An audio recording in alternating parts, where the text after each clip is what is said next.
Shalom, ya Tuhan pasti memberkati kita. Nah saudara-saudara, seringkali kenyataan hidup ini tidak seperti yang kita bayangkan ya.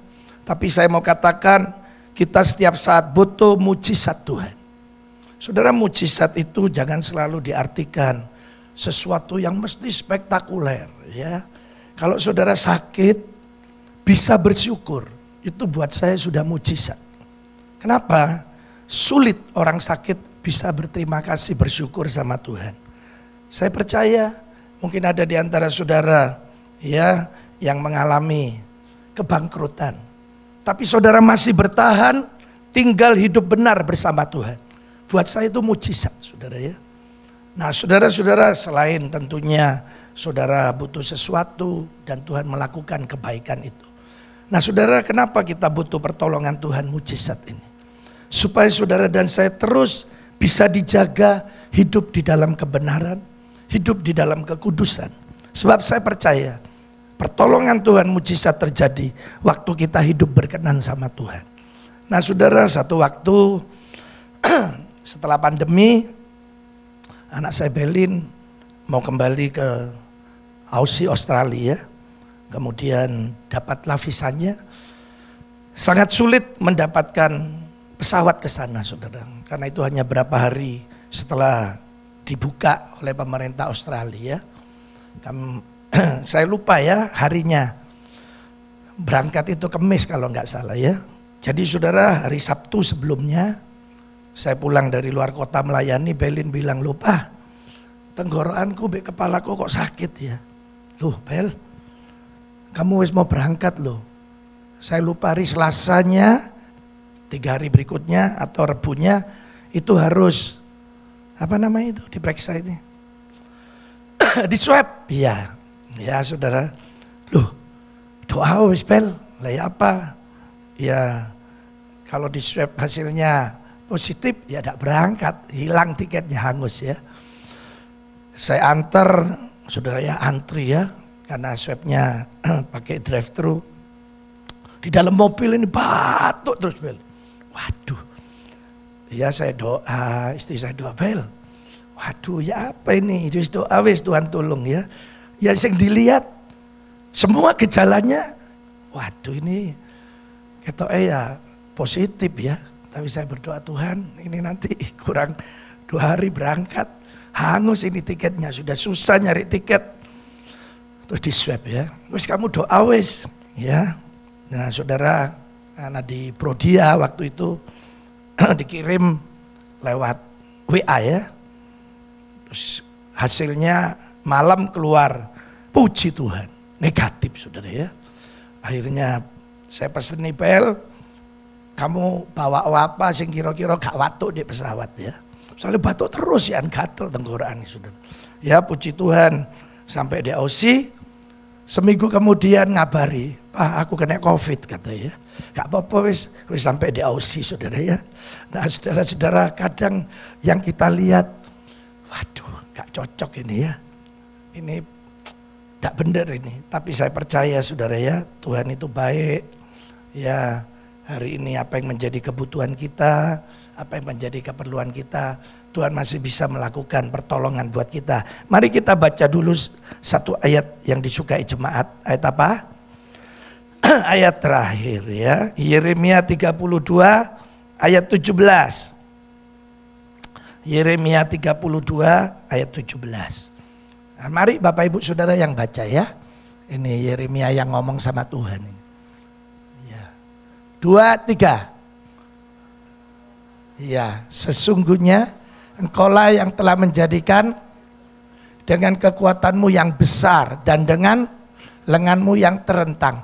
Tiada suatu apapun yang mustahil untukmu. Ya, jadi dari dulu kita mempercayai tidak ada yang mustahil bagi Allah kita. Allah bisa melakukan apa saja. Ya, katanya Yeremia, Engkau yang menjadikan langit dan bumi. Berarti Dialah pencipta.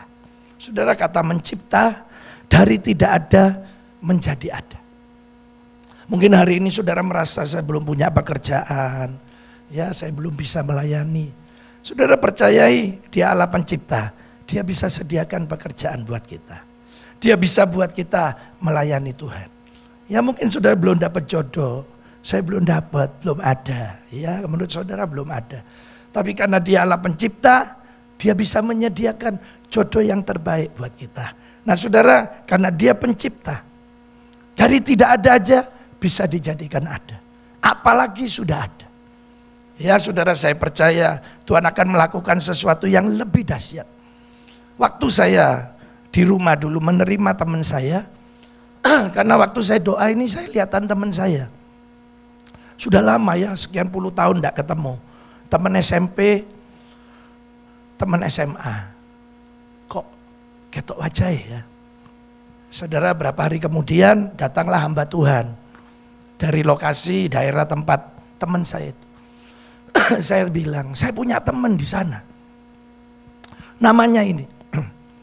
Loh, kasihan itu sekarang.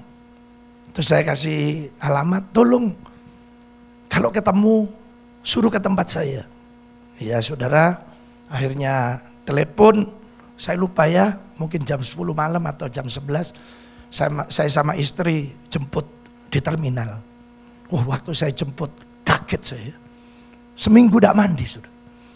Mau ambu ya. Saya dalam mobil, waduh. Ini ambune luar biasa ya. Saudara, ternyata dia punya masalah keluarga. Sampai akhirnya saya taruh di rumah saya. Saya lupa ya, 6 bulan atau 8 bulan. Sampai sembuh. Nah terus dia bilang, Ming, lu bikin ban kanisir sepeda motor. Ya cuma gitu, ban kanisir sepeda motor. Waduh, nek truk, bis, ya itu bannya sama mobil saya tahu.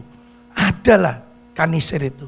Karena areal bannya besar, rodanya 4, ya di kanisir mau jelek mau bagus tidak berpengaruh sama mobil banyak. Tapi kalau sepeda motor, arealnya kecil, itu cuma 2. Saya mulai keliling ya.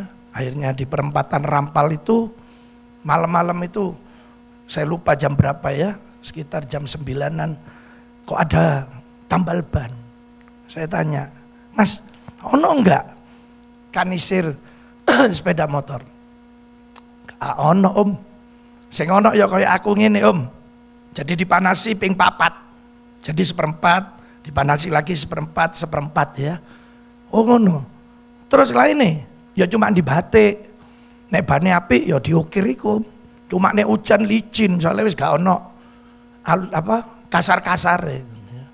Saya gini, apa caranya ya? Karena ini peluang saudara ya. Bayangkan di Indonesia setiap tahun sekian juta sepeda motor. Ya, sudah berapa puluh juta di Indonesia. Rata-rata ban ini 6 bulan sampai 8 bulan, kalau dipakai terus pasti ganti. Jadi butuh banyak, stoknya juga yang kanisir banyak. Ya, terus saya gini, ya apa Tuhan? Saya mulai tanya, akhirnya dapatlah ya satu bapak namanya Pak Hari, dia bisa buat utuh. Ya saudara, kemudian kami pesen, sampai akhirnya kami bisa buat ban kanisir, saya kasih merek Yestoya. Kalau sekarang saudara ke Banyuwangi, ya ke daerah namanya Benculuk, kalau beli ban kanisir sampai hari ini masih ngomong beli ban Yestoya. Wah saudara ya, saudara dari situ saya baru tahu, wah Tuhan ini ajaib ya. Dari tidak ada bisa jadi ada. Saya buat spanduknya pertama di Indonesia. Ya, memang tidak ada lagi saudara ya. Waktu kami buat pertama, waduh sulit sekali. Jadi sing kanan ini kebanyakan karetnya, disetir itu nganan terus ya. Waduh saudara. Akhirnya sales saya tidak boleh jual. Pokok tidak boleh jual kalau ada tanah aspal. Jual di makadam. Ya, pokok sing batu-batu. Jadi gak jelas iki goyangnya kena apa ya, bebannya apa, batu-batunya ya. Saudara, kami kerjasama dengan Gojek-Gojek. Waktu itu ya Gojek. Sekarang tidak tahu masih ada enggak di desa, sudah ada golongannya apa ini, Grab dan lain sebagainya. Nah saudara, dari situ ya saya tahu Dialah pencipta. Dari tidak ada bisa ada. Dan saya percaya hari ini saudara juga pasti akan mengalaminya. Saudara, sederhana firman Tuhan, tidak ada yang mustahil bagi Tuhan. Yesus juga berkata, tidak ada yang mustahil bagi orang yang percaya. Dan saya masih percaya, selama hidup kita ada Yesus, tangannya yang kuat, tangannya yang terentang, itu yang akan terus menolong, menuntun, membimbing, dan mengadakan mujizat untuk kita. Selama kita lepas dengan Tuhan, tidak bisa. Ya, kalau saya ketemu seseorang jemaat, kok saya tidak ngalami pertolongan Tuhan, masa kita mau langsung, kamu berdosa ya, kamu pasti ngakukan yang enggak, ya. Ya enggak, kita giring dulu sampai nanti terakhir, baru bagaimana hubungannya sama Tuhan. Kalau hubungan kita sama Tuhan baik, Dia ada bersama kita hidup berkenan. Saya percaya, apa yang kita inginkan, pertolongan Tuhan itu, mujizat itu akan terjadi kepada kita. Jadi saudara, pagi ini mintalah perkenanan Tuhan. Selama ada Yesus, saya percaya pertolongannya yang ajaib akan terus terjadi dalam hidup kita. Nah pagi ini, mari, saya tidak tahu saudara butuh apa, tapi yang jelas, satu, Dia Allah pencipta. Dari tidak ada, Yesus bisa jadikan ada. Yang kedua, tidak ada yang mustahil bagi Yesus dan juga bagi saudara dan saya. Berarti kita sebenarnya selalu mengalami sesuatu yang supranatural, yang tidak masuk di akal. Yang alam ini mungkin, tidak mungkin, tapi itu akan terjadi. Saudara, waktu Ishak diusir, suruh pergi oleh Abimelek, karena merasa Ishak sudah diberkati dan lebih berkuasa menurut Abimelek, dia keluar, sampailah dia untuk menggali sumur yang dulu punyanya papanya. Digali, waduh, keluarlah airnya. Bertengkar, gembala-gembala yang ada di Gerar sama gembalanya yang punyanya Ishak. Ishak bilang, wis ngalai, ya, dikasih namalah Esek. Wah, gali lagi, berbual-bual airnya, banyak, bertengkar lagi. Katanya Ishak, ngalai. Saudara, dikasih nama Sitna. Saudara, kalau kita hari ini ya, tahu kita bisa terus mengalami mujizat. Sebenarnya tidak ada yang menghalangi kita untuk ribut sama orang lain. Karena kita percaya Allah, ya orang tutup sini Allah akan buka. Orang tutup lagi Allah akan buka. Sampai katanya, waktu dia temukan lagi, terus dikasih nama Rehobot. Karena dapat kelonggaran, sudah tidak ada lagi yang menghalang. Saya percaya hari ini juga, saudara dan saya, orang-orang yang akan mengalami keajaiban-keajaiban Tuhan.